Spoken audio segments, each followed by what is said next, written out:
Angus racing driver Sandy Mitchell is getting ready to make his endurance sports car debut at Monza in Italy this weekend. A race win and a championship win for Sandy Mitchell and for Rob Collard as the car comes across the line to win. There's a delighted Rob Collard on the pit wall. Sandy Mitchell. Hi everyone, welcome to the first Scottish kart racing podcast. My guest today is not only the reigning British GT champion, but also the youngest to do so, aged just 20 years old. In an impressive 2020 season, he also won the Total 24 Hours of Spa in the Pro-Am category and was also awarded the Alan Simonson Award for his performances in the 2020 British GT Championship. To top off his stellar year, he's also been signed as a factory Lamborghini driver for 2021. Welcome, Sandy. How are you? Yeah, very good. Thanks for having me on. You must be delighted to join Lamborghini as a factory driver. Has it sunk in yet? It has now. It was a bit of a strange feeling in some ways, when I was kind of getting like the contract sorted and things like that. But now that all the press release has gone out and I've got my copy of the contract with all the signatures on it and things like that, then it's pretty cool. And of course, it's been a big goal of mine for the last 5 years or so since I moved into GT racing. To achieve it is pretty mind blowing, and I feel very lucky and honoured to be a part of it. So, what does it mean for you going forward? What kind of opportunities does it bring? Well, so far I've been on the Lamborghini Junior program and graded as a silver driver, which in the GT world basically there's bronze, silver, and gold. So a silver is usually a young aspiring driver, and a gold is usually a pro driver, and then a bronze is your amateur gentleman drivers. So I've been doing a lot of kind of silver class races against other young quick drivers. So now I'm looking to step up into the kind of pro seats. This year, last season and this season, it looks like quite a lot of pro-am stuff where I'm kind of the pro in the car with an amateur driver racing for class and overall wins in British GT and in Europe. And then it would be fantastic in the future to step into the cars that are a full pro lineup of 2 or 3 drivers. That would really be my goal to do well in those kind of races. Perfect. Did you get a company car for Christmas? Is that part of the contract? Unfortunately, not this year.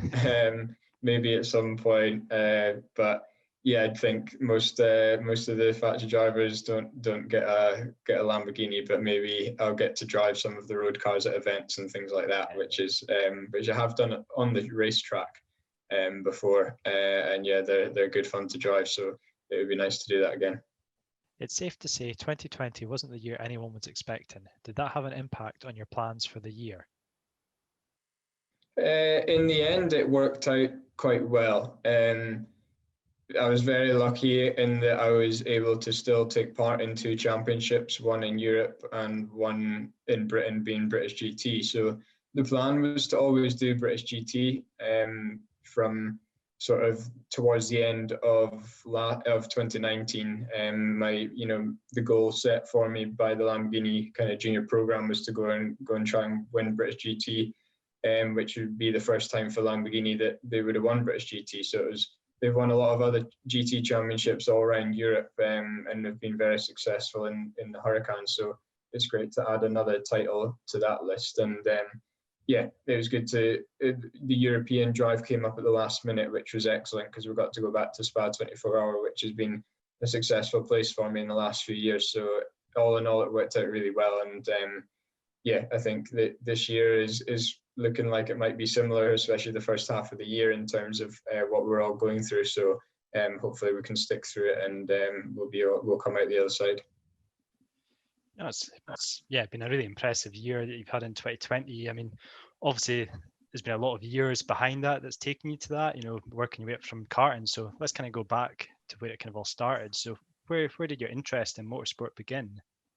My interest in motorsport began from watching Colin McRae as a young lad on the sofa and pretending that I was driving the car while watching the onboard footage from the videotapes at that time, from the WRC coverage and Colin McRae videotapes and stuff like that. So yeah, that was really what kind of fascinated me and got me hooked on motorsport. Because yeah, I don't know, I was so young, but I just remember being like so into it and thinking that it was incredible and that it looked great fun. And because I was so into it and always, playing with cars and stuff at a young age, I was really lucky that I got a little off-road buggy just to mess around in one of my granddad's fields.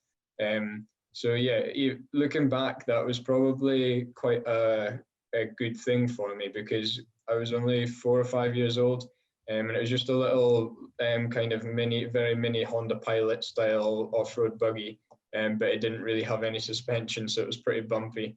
And yeah, at that age, you're just kind of a sponge, and you learn without being told. So I think even just learning understeer and oversteer without thinking about it, that probably gave me an edge when I then went into competitive karting.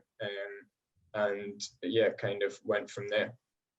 So where did you get into karting? Like, was it a Let's Go Karting style setup, or was it like a local kart club? Or So we had through my dad did a little bit of club racing at Knockhill. He's always been into cars all his life as well, road cars, and did a couple of seasons in the Mini Cooper Championship at Knockhill when it was first released. So I'd kind of been around racing a little bit as a youngster in that sense. So dad had made a few friends due to that. So it was the McLennans actually, and Neil and Rory were racing, and we knew them. So I went to go along and watch one time up at Golspie. We kind of took a family trip up north, made a bit of a holiday of it. And yeah, just thought it was fantastic. And from there, I did a little bit of Let's Go Karting, which was a great scheme because I think it was just a $5 each time you went down. So I did that at Knockhill because it was a little bit closer to home. And then once I completed that, I got my ARDS license up at Golspie. And yeah, big shout out to the guys at the North of Scotland Kart Club. They really helped me a lot at that time. And it was always such a great environment, really good fun. Staying at the track was great fun, having barbecues in the evening, and as a family we look back on that as some of the most fun times that we've had in motorsport. So yeah, it was a really great place to start racing, and really enjoyed karting in Scotland at that time. So we did North of Scotland. I guess that was your kind of home club. Yeah, it was. I mean, I'm based near Forfar, which is near Dundee, so it's still quite a long way for me to get there. And but just because of the people we knew up there, and because at that time when I started in 2009, the grids were really big up there, and it was really going well, especially in the Honda Cadet class. I think we had sort of 18 to 20 karts on the grid, which was perfect, and quite a few novices to battle with. So it was really good fun. And yeah, that was my kind of home club, although it was still probably 4 hours. It's quite far for most people, Golspie. But yeah, so that's where I started. And then also did some the odd round at the Grampian Kart Club when it was kind of Scottish Super Series time. And then on to Crail and Larkhall after that as well. So when you started off karting, did you stick to kind of club level racing to begin with, and then kind of move on to the bigger sort of championships? Yeah, I mean, when we first started, it really was something to do for fun. With me and my dad as the mechanic, running the kart ourselves.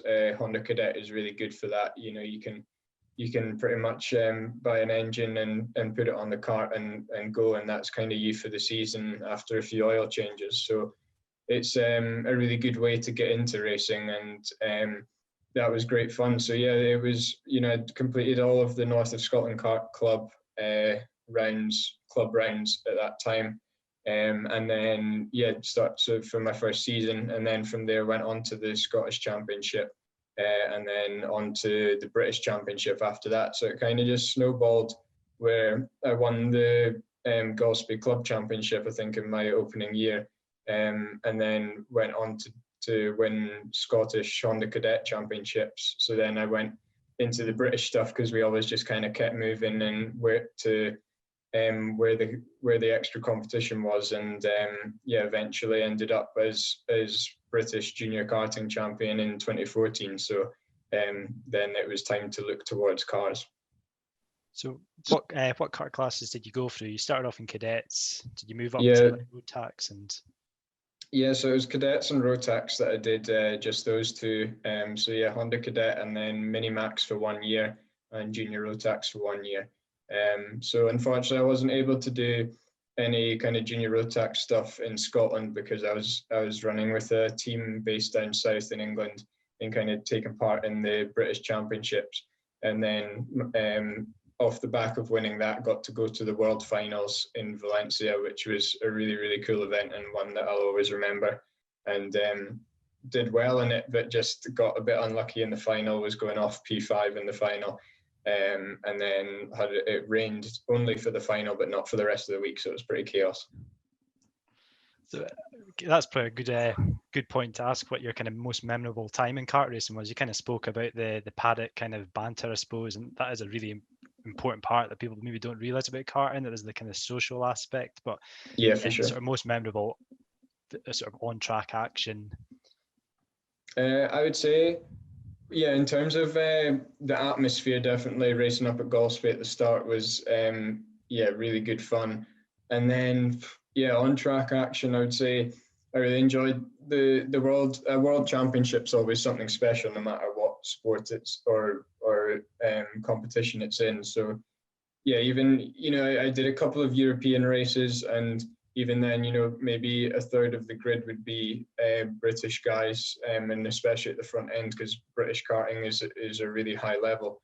And but because of the style of the World Championship, you had to qualify by winning or coming second, depending on what country you're from, to be able to qualify for the World Final.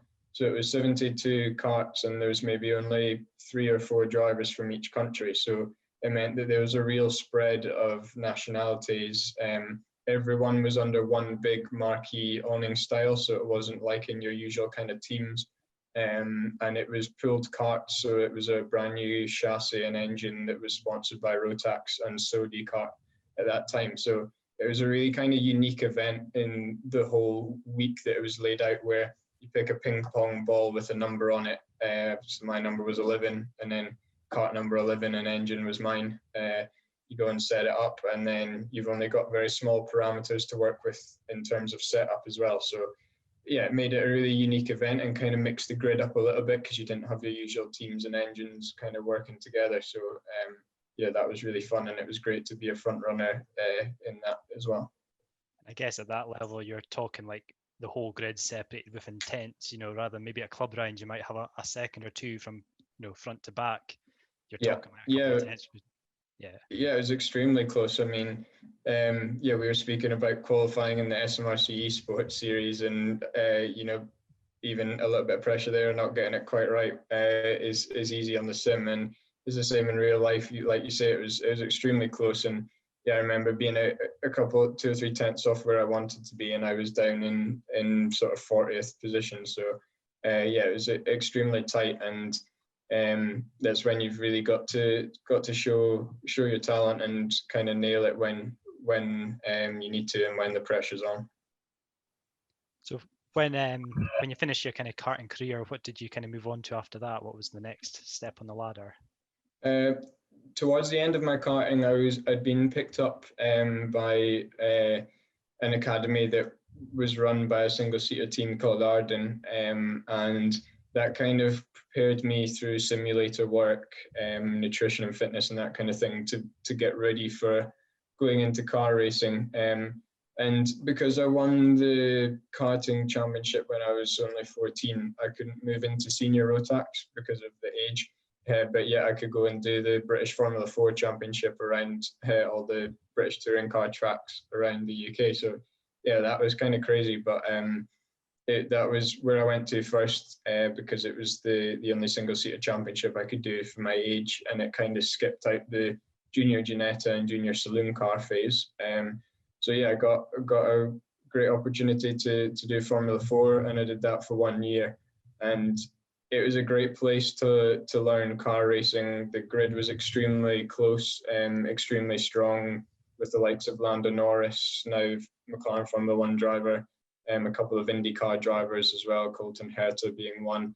And I think I finished 7th in my rookie championship. And I would say probably the top 8 or 10 are all still racing, and most of them being professional drivers now in some disciplines. So it was a really strong grid and a great place to kind of learn the fundamentals of car racing, and then kind of made the switch quite early in my career to move into GT racing, which is a little bit away from the norm because most of the drivers kind of go up as high as they can in single seaters and then make the switch across, but we decided to do it quite early on. That's quite interesting. So was there a goal to do anything other than GT cars? You know, you went from F4 to GT. Did you have an aim of doing anything else other than that, or? Not really. I mean, well, when I was in karting and kind of moving into Formula 4, the ultimate goal was Formula 1, as it is with a lot of young guys. And making that change over to GT4 was kind of saying goodbye to that dream, because it's very unlikely that I would then make the switch back to single seaters. It could have happened, but it's at that point it's pretty unlikely. So at 16, that wasn't an easy kind of thing to get my head around, but I also did know in the back of my mind that it was the best decision for me, because to go up the Formula 1 kind of route is extremely difficult in many ways, and I don't want to get boring in terms of financial costs and stuff, but yeah, it's extremely difficult. So there was a lot more opportunities for me to go into GT racing, so it was definitely the right call, and like I have no regrets on that at all, and 100% glad that I did it. So yeah, of course, at one point the goal is Formula 1, and you always aim high, but I don't think GT racing is any less of an achievement, and there's a lot more opportunities within it. So it's just a little bit of a different world outside of the whole show of Formula 1. Yeah, definitely. I think, as you say, Formula 1, it's got it's pinnacle motorsport because it's got all the TV coverage. It's kind of got that limelight on it. But yeah, once you find out more about GT racing and you watch that, it is largely a very competitive field in comparison. To what if you look at the grid and the names in GT3 and GTE World, it's hugely filled with guys that were extremely close to being in Formula 1 and were Formula 1 test drivers and things like that. So it's a great mix of, with Formula 1, there's 10 teams, 9-10 teams with 2 drivers, whereas in GT racing, there's a lot more teams with 3-4 drivers per car. So there's a lot more drivers, a lot more kind of jobs available in terms of being a professional driver. So that's why you tend to see a lot of drivers that have done well in different disciplines ending up there. So it's a great mixture of guys that have done extremely well in single-seater racing and then transferred their skills over to GT racing, but also guys that have done really well in their own one-make championships that then kind of get a factory drive, whether it's the Lamborghini Super Trofeo, which is the one-make Lamborghini Championship, or Porsche Carrera Cup, ending up being Porsche drivers. So it's a great mix of talent across lots of different disciplines all kind of coming together. So it's a fantastic way to go racing, and the racing's always extremely close. So when you think back to like your time karting, do you think the skills you learnt there have kind of directly transferred into where you are today? Do you still find them relevant? Yeah, a lot of it's extremely relevant. Obviously, the driving style is slightly different because in a kart, you've not really got any weight because it's so light. Everything happens really instantly.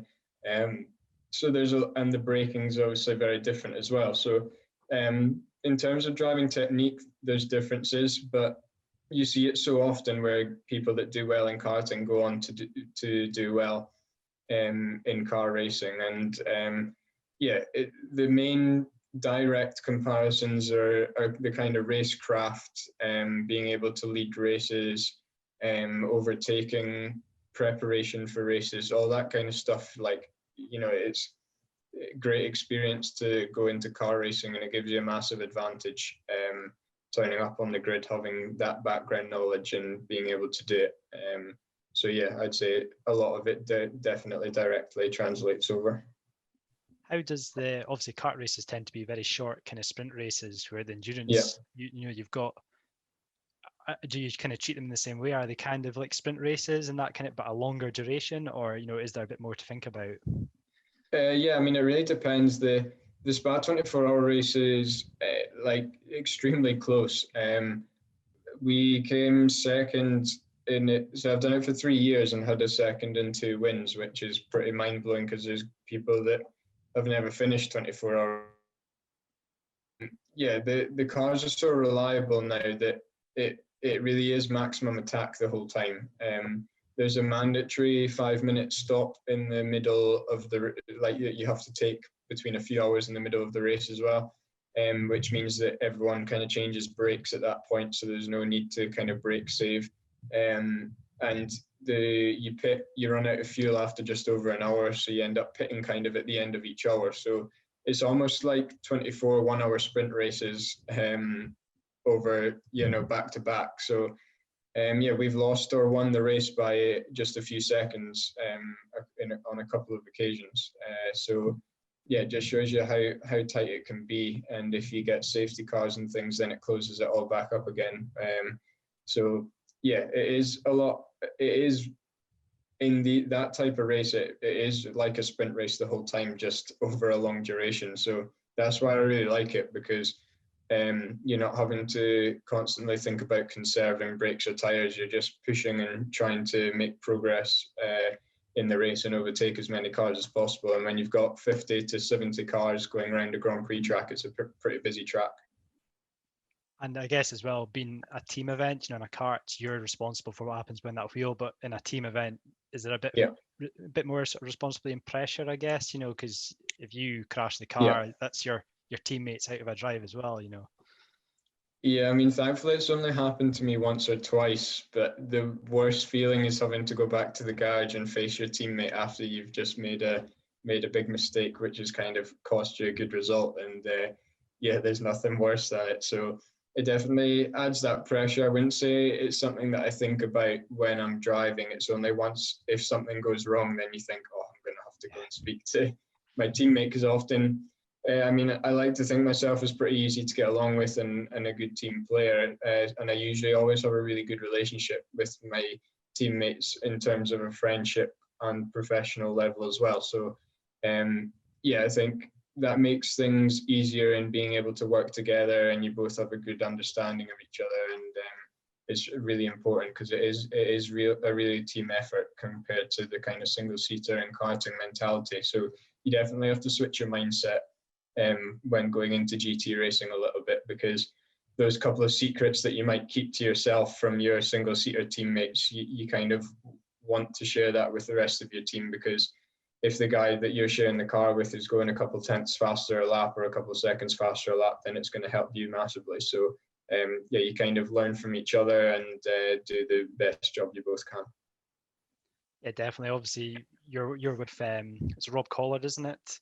So he's quite an experienced last year, as well, isn't it? Yeah. So he was. Yeah, I mean, it was really good because he's obviously extremely experienced in the British touring cars, having done that for about 20 odd years. And that's kind of a more, you're the only guy in the car, kind of selfish mentality. And he's often had races where he's a real hard racer and is very well known for that. But I was extremely impressed by the way he adapted to kind of the more fragile cars, if you want to call them that. You really don't want to get damage in the GT3 cars, because the aerodynamics is quite sensitive, a little bit like a single-seater. And then the way of working with a teammate and a team is definitely slightly different to what he's used to. But he settled into it really well, didn't come with any sort of ego, and was really eager to learn the different driving style between the two cars, because it is pretty different. So the whole time he was getting quicker and quicker, and his best performance of the season was definitely the last round, which was when it really mattered. So we put it on pole there and won the race, which kind of sealed the deal, and topped off a fantastic year. Yeah, it was a great year, because obviously you became the youngest British GT champion. And the question I've got here is, do you think drivers are better prepared now? It seems to across all motorsports that drivers seem to be younger. Even in Formula One, Max Verstappen came in at, was it 17, 18 years old? Yeah, it's crazy. Yeah. So do you think the kind of tools at your disposal now kind of help prepare you better? Maybe karting as well is all just kind of up, the levels raised across the board? Yeah, I mean, I think it's like most sports where you always think a record can't be beaten, and then it always does. We're on the edge of Lewis Hamilton beating Michael Schumacher's championship record, which is something that 7 years ago you would have never thought would be possible. So, it's I think like any sport, everyone's always looking for that extra edge, whether it's a different type of training or starting that training earlier, or there's different ways in being able to find small gains which can help. And I think people have just realized that the earlier you do it and kind of soak it up when you're younger, then the easier you take to it. And I think it is important to have that background knowledge of when you're younger, because it seems to just make you more of a complete driver and have stuff in your kind of database, if you want to call it that, in your head, where you don't have to think about it, you just do it. And I think that makes a big difference. I've always been the type of driver I never really had a driver coach as such. Always taken tips off of teams and mentors and things like that. But I think it's extremely important to kind of just learn, watch other people and try and learn from them and then go from there. So yeah, to answer your question, I think it is everything's always getting younger and younger, and people trying to find that edge. So yeah, I would say academies and competitive dads are trying to get all that done sooner and earlier on to try and give you that extra edge, because if you're younger and you're beating guys older than you, then it always looks good. So yeah. Cool. So for those of us that only get as close as playing video games, what's it like competing on some of the world's most iconic circuits and, racing the likes of a Formula One world champion and Jenson Button, taking on the Spa 24 Hours, as you've mentioned, all these kind of events? Does it seem real, Yeah, I mean, sometimes turning up to the track, it's especially the first time you go somewhere, it is quite surreal. Like you say, I've been playing it on Gran Turismo since I was young and things like that as well. So yeah, it's pretty special. And the first time you kind of come out of La Source and head towards Eau Rouge, it looks like it's a vertical wall in front of you. It's quite a daunting experience. So yeah, no, it is definitely crazy. And the undulations in the circuits and all that kind of stuff are always a bit more amplified in real life compared to the simulator. And yeah, it's a crazy experience. So yeah, it's absolutely fantastic. But sometimes you're let down by it not being as good as you thought it was going to be. I would say, to go into a more negative side, was Laguna. I was really lucky enough to race in America in 2019. And I really love the tracks over there because they're a bit more like the UK tracks, where the grass is right up to the exit curbs. The curbs are really narrow, but they're pretty fast and flowing. So it makes it really challenging as a driver, because if you go 1 foot too wide coming out of a corner, you're going to have a big crash, rather than just going onto the concrete like you do at the kind of all the Grand Prix circuits nowadays with all the runoff that they've got. So I really enjoyed it, but Laguna Seca was not what it's all hyped up to be for me. And all the Americans said the same and kind of warned me about it before I went. But yeah, just the way the surface is with the sand makes it extremely low grip. And yeah, the corkscrew is amazing, but it is nothing compared to Eau Rouge and some of the corners like that. So definitely gets more media press than it should, in my opinion. But no, in general, Spa is a big standout for me. I think it's a track that, if anyone ever gets an opportunity to be able to go there, whether it's in a Caterham or a fancy car or whatever, then on a track day, then it's definitely something they should do. Yeah, it's quite an interesting opinion you've got there of Laguna, because yeah, it is, I suppose, one of those kind of computer games and stuff that you just become so familiar with it as being this iconic track. But yeah, it's interesting to get your kind of view on that. Yeah, no, I was shocked as well because a lot of the Americans, because it wasn't till it was one of the last rounds, so the American guy said like, yeah, kind of warned me that it's not as good as, said their opinion was that I wouldn't live up to expectations, but no, it was still amazing. Don't get me wrong, but yeah, it's just a little bit strange sometimes. Like that can go either way. It can be out of this world and totally better than what you think it is, or not quite as overhyped, as hyped up as it is. In a recent interview, you mentioned a desire to compete in the Le Mans 24 Hours. Is this would this be your ultimate goal now, or is there kind of other things out there that you'd want to do as well? Yeah, I mean, Le Mans obviously like the kind of peak of the GT and sports car world. So to be able to compete and hopefully do well in that race would definitely be right up there on my bucket list if I've got one in terms of race events that I'd love to do.